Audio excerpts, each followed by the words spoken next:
Hi everyone, welcome back to the Geterbrewed channel.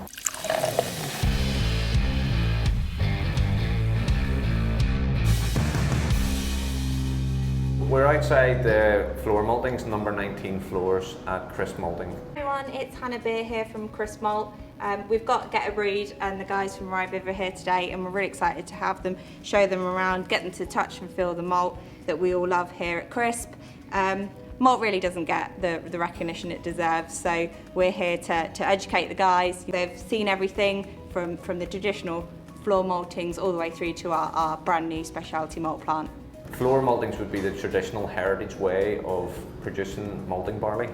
So very much labour intensive, very much handcrafted. So you would hear talking points like hand turned malt and heritage and tradition. So the green barley comes in, is laid out on the floors, and obviously then the craft kicks in. So depending on the temperature outside, depends on how far up the floors the malt would come and the depth of the grain bed.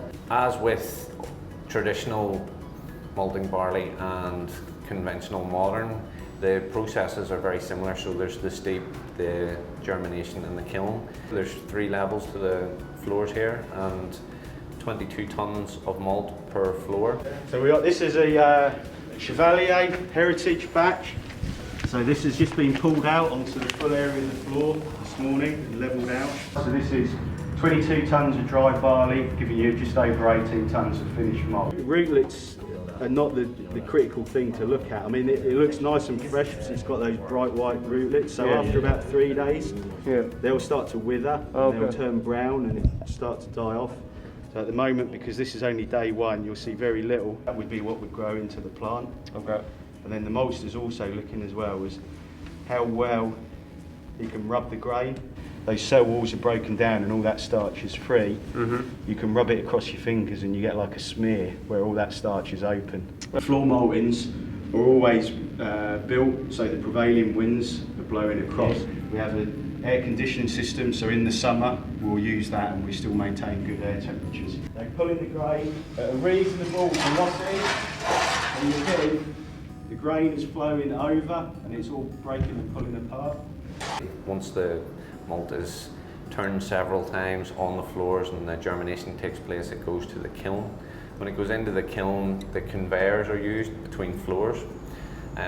It used to be that these were hand raked, but now they've introduced a little bit of additional items that have been put in just to make things that little bit more speedy. But the turnaround time with malt here is very much dependent on the environment, and that's why we say that it's traditional.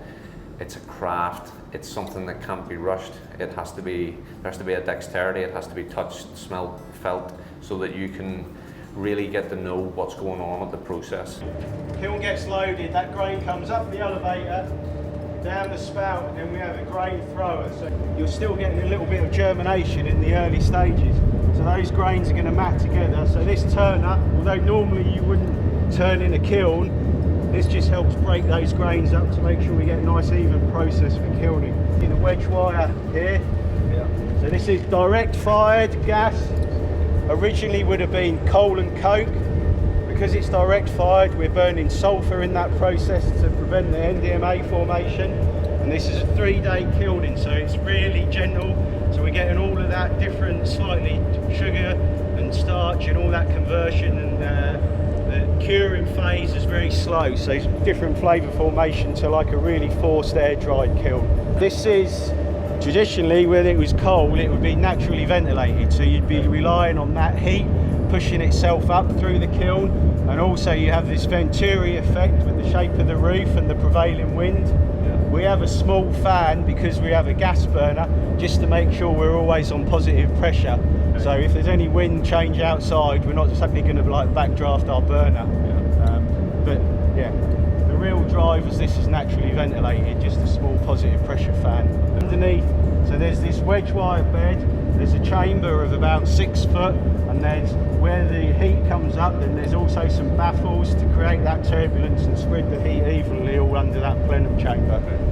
One thing that we like about Crisp Malt is that they have a heritage malt program. So all the heritage malts, where possible, are made on the floor maltings here, the traditional method. This isn't a bespoke or a novelty type of thing. This is full-scale production, running 365 days a year at full capacity. So heritage malt varieties that we have here are obviously the heirloom variety, Maris Otter, and Maris Otter Extra Pale. We have some of the malts that have been brought back from the seed banks, like Chevalier, Plumage Archer.